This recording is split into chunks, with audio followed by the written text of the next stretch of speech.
వస్తాయి కదా ఇప్పుడు జనాలు ఇరిక్కిపోతాయి కదా కోరుతా ఉంటాం ముందు పోతా ఉంటే కోసుకోపోతా ఉంటా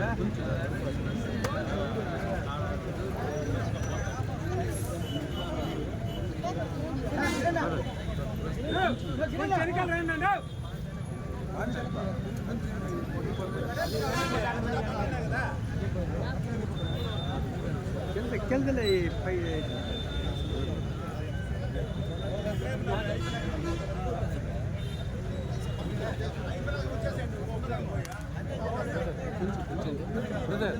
కొంచెం పెట్టరా కొంచెం ಇವತ್ತು వస్తాయి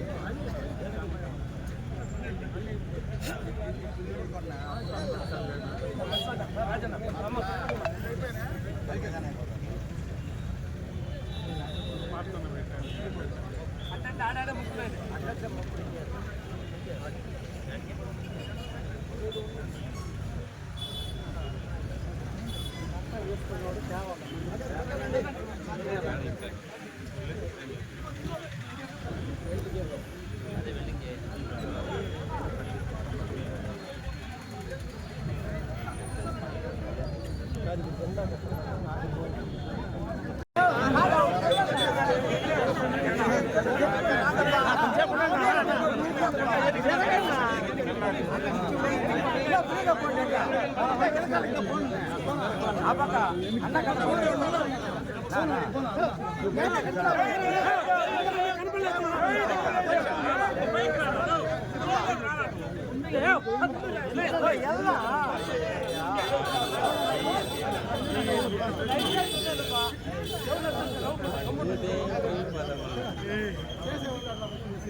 కడుపులో బంగారు కరుచూపులో కరుణ చిరునవ్వులో సిరులు దొరలుచు మా తల్లి మా తెలుగు తల్లికి మల్లెపూ దండ మా కన్న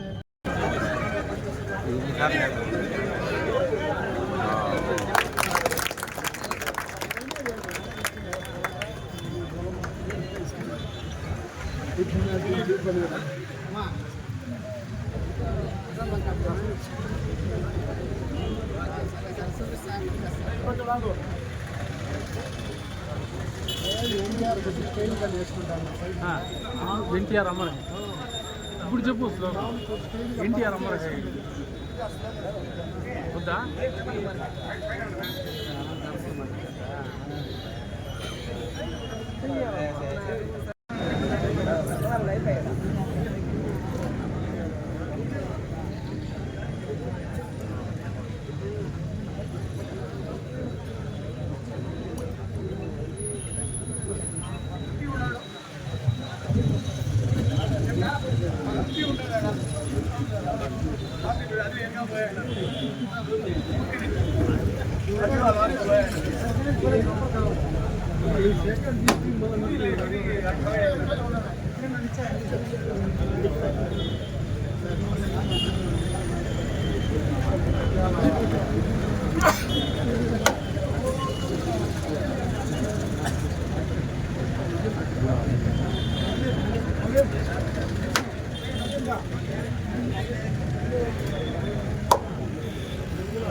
కీర్తిశేషులు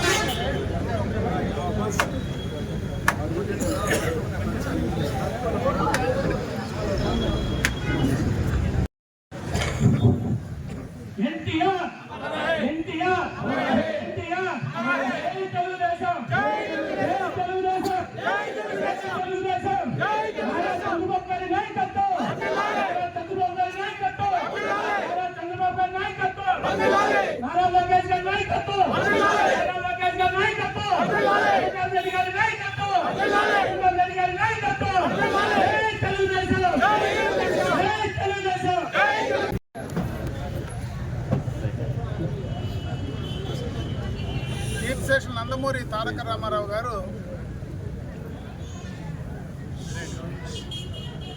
తెలుగుదేశం పార్టీ స్థాపించి 44 సంవత్సరాలు పూర్తి చేసుకొని 45వ సంవత్సరంలో అడుగుపెడుతున్నాం.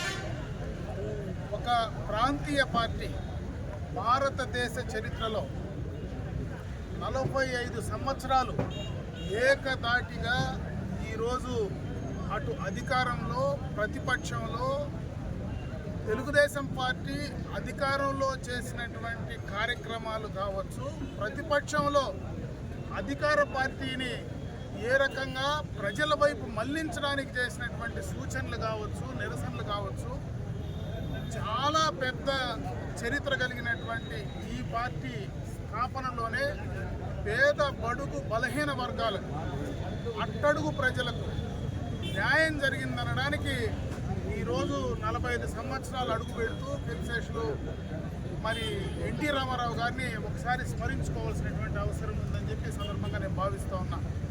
ఎందుకంటే మనకు స్వాతంత్రం వచ్చిన తర్వాత కాంగ్రెస్ పార్టీ రాష్ట్రాన్ని పూర్తిగా కూడా అధికారంలో ఏక పార్టీనే పాలించడం జరిగింది. మొట్టమొదటగా మీరు మాట్లాడుకోవద్దండి.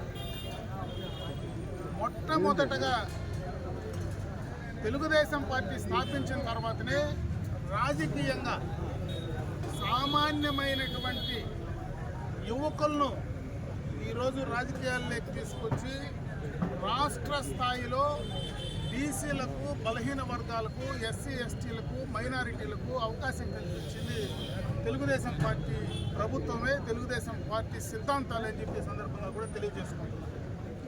అదే రకంగా సంక్షేమ కార్యక్రమాలను ఈ రాష్ట్రానికి పరిచయం చేసింది కీర్తిశేషులు నందమూరి తారక రామారావు గారు, తెలుగుదేశం పార్టీ అని చెప్పి సందర్భంగా కూడా ఒకసారి గుర్తు చేస్తున్నాం. ఈరోజు కూడు కూడు గుడ్డ అనేటువంటి 3 పథకాలను మొట్టమొదటగా తెలుగుదేశం పార్టీ భారతదేశంలోనే మొదలుపెట్టింది తెలుగుదేశం పార్టీనే. శాశ్వత గృహ నిర్మాణ పథకాన్ని తీసుకొచ్చింది తెలుగుదేశం పార్టీనే. 2 రూపాయలకే కిలో బియ్యం అందించింది తెలుగుదేశం పార్టీనే. విద్యకు సంబంధించి మన జిల్లానే చూస్తే ఈరోజు తిరుపతిలో అటు మహిళా కాలేజెస్ కావచ్చు, ఈరోజు పేదలకు వైద్యం, అటు స్విమ్స్ కావచ్చు, మరి అదేవిధంగా బర్డ్స్ కావచ్చు, మరి అటువంటి ఒక రాయలసీమ ప్రాంతమే కాకుండా ఏషియాలోనే అతి పెద్ద సంస్థగా ఈరోజు ఉందంటే దానికి ఆద్యుడు కీర్తిశేషులు నందమూరి తారక రామారావు గారు. ఈరోజు ఈ జిల్లాలో పూర్తిగా కూడా కరువు ప్రాంతమైనటువంటి ఇటువంటి జిల్లాలు, ఈరోజు చిత్తూరు కావచ్చు, అనంతపూర్ కావచ్చు, రాయలసీమ ప్రాంతం అంతా కూడా కావచ్చు, ఈరోజు హంద్రీనీవా కానీ, గాలేరు నగిరి కానీ, తెలుగుగంగ కానీ, వీటన్నిటికీ బీజం వేసింది ఆనాడు తెలుగుదేశం పార్టీనే, ఎన్టీ రామారావు గారే అని చెప్పి సందర్భంగా కూడా నేను తెలియజేసుకుంటున్నాను. అంటే ఇవన్నీ 45 సంవత్సరాల ప్రస్థానంలో ఒక్కసారి ఎనికి తిరిగి చూసుకుంటే ఈ పార్టీ, ఈ ప్రభుత్వం, ఆ నాయకుడు ఈ రాష్ట్రానికి ఏమి ఇచ్చాడనేటువంటిది కూడా ఒకసారి మనం గుర్తు చేసుకోవాల్సినటువంటి అవసరం ఉందని చెప్పి కూడా ఈ సందర్భంగా నేను భావిస్తా ఉన్నాను. అందుకోసమే ఈ సందర్భంగా దాన్ని మెన్షన్ చేసేటువంటి పరిస్థితి కూడా తీసుకురావడం జరిగిందని చెప్పి తెలియజేసుకుంటున్నాను. ఇదే కాకుండా ఒక పక్క సంక్షేమం, ఒక పక్క అభివృద్ధి, వీటన్నిటినీ కూడా ఏ రాజకీయాలతో సంబంధం లేనటువంటి వ్యక్తిగా నాటక రంగంలో, అదేవిధంగా సినీ రంగంలో ఉన్నటువంటి వ్యక్తి తెలుగుదేశం పార్టీ స్థాపించి అతి తక్కువ కాలంలో రాష్ట్రంలో అధికారం తీసుకొచ్చింది కూడా ఎన్టీ రామారావు గారి నాయకుడు అని చెప్పి, అటువంటి నాయకుడు అని చెప్పి సందర్భంగా నేను తెలియజేసుకుంటున్నాను. ఈ 45 సంవత్సరాల ప్రస్థానంలో ఈరోజు తెలుగుదేశం పార్టీ ఇంత బలంగా ఉందంటే దానికి కారణం ఆనాడు ఆయన తయారు చేసినటువంటి కార్యకర్తలే అని చెప్పి సందర్భంగా కూడా ఒకసారి మనం గుర్తు చేసుకోవాల్సినటువంటి అవసరం ఉంది. ఈరోజు తెలుగుదేశం పార్టీకి బలం తెలుగుదేశం పార్టీ కార్యకర్తలే, తెలుగుదేశం పార్టీ నాయకులే, పేద బడుగు బలహీన వర్గాలకు సంబంధించినటువంటి వారే అని చెప్పి ఈ సందర్భంగా కూడా ఒకసారి మనం మననం చేసుకోవాల్సినటువంటి అవసరం ఉందని చెప్పి ఈ సందర్భంగా నేను తెలియజేసుకుంటున్నాను.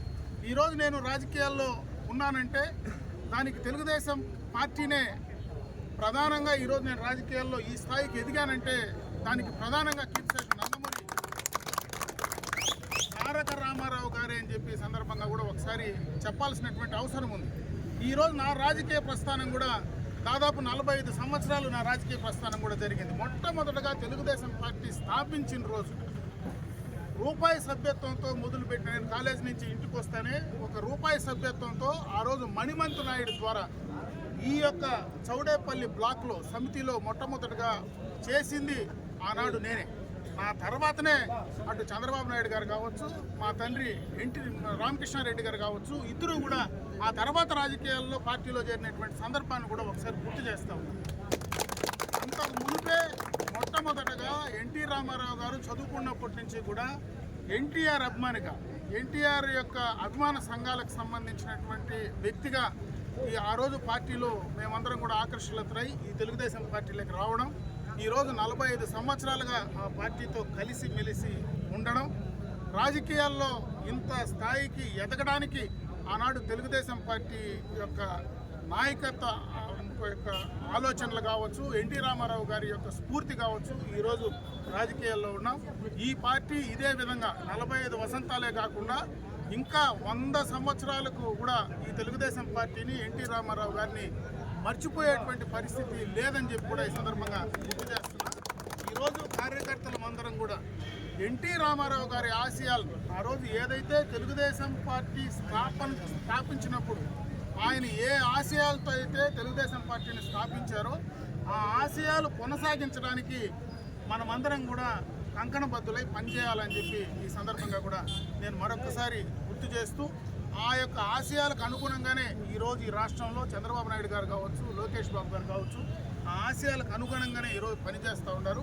మనమందరం కూడా కలిసికట్టుగా ఆ యొక్క ఆశయాలకు అనుగుణంగా తెలుగుదేశం పార్టీ బలాన్ని ఈ రాష్ట్రంలో పేద బడుగు బలహీన వర్గాలకు సంక్షేమాన్ని, అభివృద్ధిని ఏ రకంగా ఇవ్వాలనో ఈ యొక్క ప్రభుత్వం ఏర్పాటైన తర్వాత చేసే విధంగా కూడా చేసే ప్రయత్నాలు మనం చేయాలని చెప్పి మరొకసారి కూడా తెలియజేసుకుంటూ, అదేవిధంగా ఎన్ని ఒడిదుడుకులైనా దాదాపు మనం 20 సంవత్సరాలు, నాకు తెలిసి ఒక 20 సంవత్సరాలు అధికారంలో ఉన్నాం, ఒక 20 సంవత్సరాలు ప్రతిపక్షంలో ఉన్నాం. ప్రతిపక్షంలో ఉన్నప్పుడు కూడా గతంలో ఎప్పుడు ప్రతిపక్షంలో మనం ఇబ్బందులు పడలేదు. కానీ 2019-24 మధ్యలో ఎన్నో కేసులు, ఎన్నో ఇబ్బందులు, ఎన్నో సమస్యలు పెట్టినా కూడా ధైర్యంగా నిలదొక్కుని తెలుగుదేశం పార్టీ ప్రభుత్వాన్ని అధికారంలోకి తీసుకొచ్చినటువంటి ఘనత కూడా తెలుగుదేశం పార్టీ కార్యకర్తలదే. అందుకే మనమందరం కూడా కలిసికట్టుగా మరి కొంతకాలం పాటు ఈ రాష్ట్రంలో తెలుగుదేశం ప్రభుత్వం అధికారంలో ఉంటే ఖచ్చితంగా ఈ రాష్ట్ర ప్రజలకు, పేద ప్రజలకు న్యాయం జరుగుతుంది, బడుగు బలహీన వర్గాలకు రాజకీయంగా ఎదగడానికి అవకాశం ఉంటుంది. అదేవిధంగా ఈ జనాభాలో సగశాతం ఉండేటువంటి మహిళలకు ఆ రోజు ఎన్టీ రామారావు గారు ఆస్తిలో సమాన హక్కు ఇవ్వడం, స్థానిక సంస్థల్లో రిజర్వేషన్లు కల్పించడం, ఈరోజు చట్టసభల్లో కూడా తెలుగుదేశం ప్రభుత్వం ఈ రాష్ట్రంలో అధికారంలో ఉన్నప్పుడే అటు కేంద్రంలో పార్లమెంటు కానీ, అదేవిధంగా రాష్ట్రంలో అసెంబ్లీ స్థానాలు కానీ, చట్టసభల్లో కూడా రిజర్వేషన్లు కల్పించేటువంటి అవకాశం త్వరలోనే కూడా రాబోతా ఉంది. కాబట్టి ఈ యొక్క పార్టీ ఉన్నప్పుడే ఈ రాష్ట్రంలో అటు మహిళలకు ఇవ్వాల్సినటువంటి మహిళల కోసం చేసినటువంటి వాళ్ళు గుర్తింపు కోసం చేసినటువంటి ఆర్థిక, సామాజిక రంగంలో, రాజకీయ రంగంలో ముందుకు తీసుకురావడానికి తెలుగుదేశం ఏదైతే పాటుపడిందో వాటినన్నింటినీ కూడా ముందుకు తీసుకెళ్ళడానికి మనం అందరం కూడా కంకణబద్దులై పనిచేయాలని చెప్పి మరొకసారి తెలియజేసుకుంటూ సెలవు తీసుకుంటాం.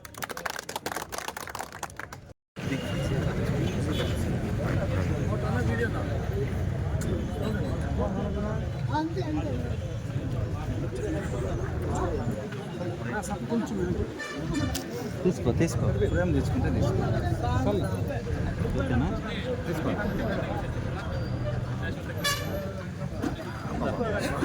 బాగా ఉండండి బాబు.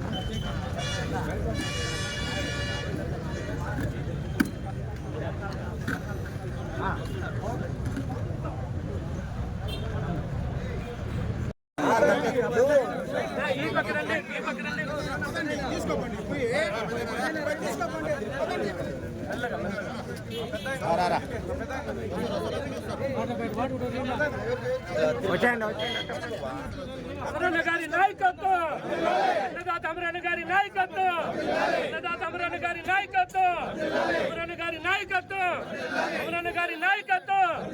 జై తెలుగుదేశం, జై తెలుగుదేశం, జై తెలుగుదేశం.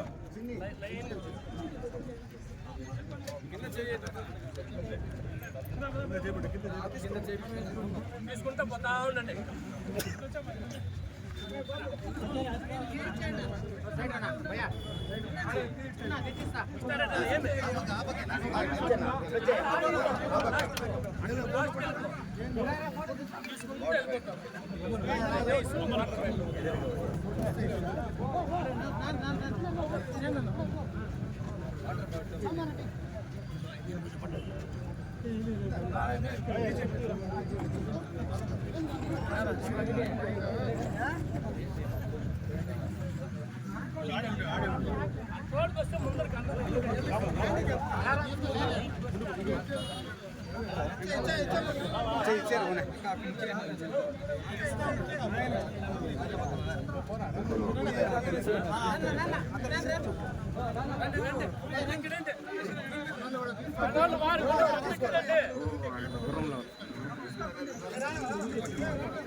శాసనసభ్యుల వారు సత్కరిస్తున్నారు. తనిఖీ తీసుకోబ్బా, కంగారు ఆడు నెక్స్ట్ యూనిట్ ఇన్ఛార్జి మన సుధాకర్ అన్న గారిని గౌరవ శాసనసభ్యుల వారు సత్కారం చేస్తున్నారు.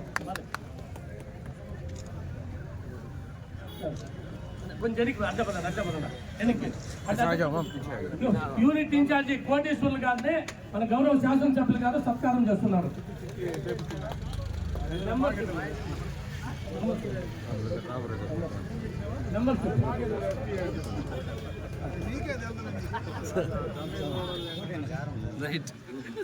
ఇప్పుడు సయ్యద్ బాషా గారు ఆయన మెంబర్షిప్ సత్కారం చేయాలని గౌరవ శాసనసభ్యుల వారు సత్కరిస్తున్నారు. త్యాగా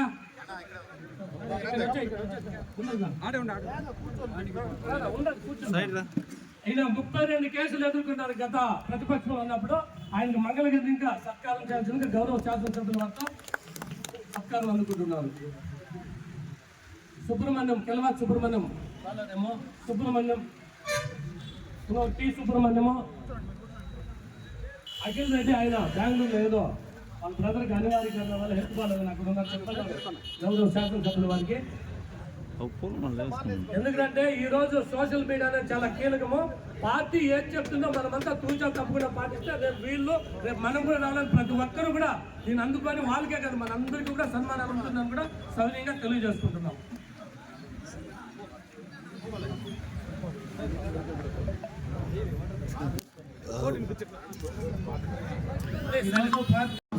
ఏదైతే పార్టీ మెంబర్షిప్ ఎన్రోల్మెంట్ కావచ్చు, వాళ్ళు బాబు షుడ్తి భవిష్యత్ గ్యారంటీ కావచ్చు, ఐటీడీపీకి సంబంధించి సోషల్ మీడియా కావచ్చు, పార్టీ ఏ కార్యక్రమాలు ఇస్తే ఆ కార్యక్రమాలు కూర్చో తప్పకుండా బ్రహ్మాండంగా చేసి అందరిలోకి నియోజకవర్గంలో మొదటగా వచ్చిన వాళ్ళని తెలుగుదేశం పార్టీ కేంద్ర పార్టీ ఆఫీస్ నుంచి కూడా గుర్తించి ఈరోజు ఇక్కడ సన్మానం చేసేటువంటి కార్యక్రమం. అదేవిధంగా పార్టీలో స్థాపించినప్పటి నుంచి కూడా సీనియర్లుగా పార్టీని అంటిపెట్టుకొని ఉండేటువంటి వాళ్లకు బ్రహ్మయ్య లాంటి సీనియర్ నాయకులందరికీ కూడా ఈరోజు ఈ కార్యక్రమం పార్టీ ఆవిర్భావ దినోత్సవం రోజు వాళ్ళని గుర్తుంచుకొని గౌరవించాలనేటువంటి ఆలోచనతోనే పార్టీ నిర్ణయం తీసుకున్నది. వారందరినీ కూడా ఈరోజు పార్టీ పరంగా కూడా మనం గౌరవించడం జరుగుతుంది. దీన్ని స్ఫూర్తిగా తీసుకొని మిగిలిన వాళ్ళు కూడా నియోజకవర్గంలో ఎవరైతే మన వివిధ పదవుల్లో ఉన్నటువంటి వాళ్ళు చాలామంది ఉన్నారు. గ్రామ స్థాయి నుంచి నియోజకవర్గ స్థాయి దాకా, జిల్లా నుంచి రాష్ట్ర స్థాయి దాకా ఉండేటువంటి కార్యకర్తలు నాయకులు కూడా ఉన్నారు. వాళ్ళందరూ కూడా వీటిని స్ఫూర్తిగా తీసుకొని పార్టీ కార్యక్రమాలను ముందుకు తీసుకెళ్లేదానికి మీ వంతు కృషి చేయమని చెప్పి నేను ఈ సందర్భంగా కూడా తెలియజేసుకుంటూ, ఇటువంటి సందర్భంలో ఒకసారి కీర్తిశేషులు నందమూరి తారక రామారావు గారిని ఒకసారి స్మరించుకొని ఆయన పెట్టినటువంటి ఈ పార్టీలో ఈరోజు మనందరికీ కూడా రాజకీయ పరంగా ఒక గుర్తింపు గౌరవాన్ని తీసుకువచ్చినటువంటి నందమూరి తారక రామారావు గారిని మనస్ఫూర్తిగా మనం అందరం కూడా గుర్తుంచుకొని ఆయన చల్లని దీవెనలు పై నుంచి కూడా మన పైన ఉండాలని చెప్పి మనస్ఫూర్తిగా కోరుకుంటూ సెలవు తీసుకుంటాం. ఈరోజు ఈ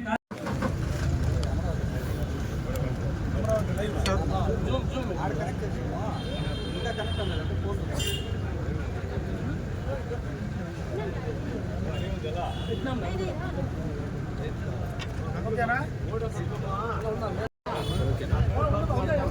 రెడ్డి గారి నాయకత్వం, తెలుగుదేశం, తెలుగుదేశం నాయకత్వం.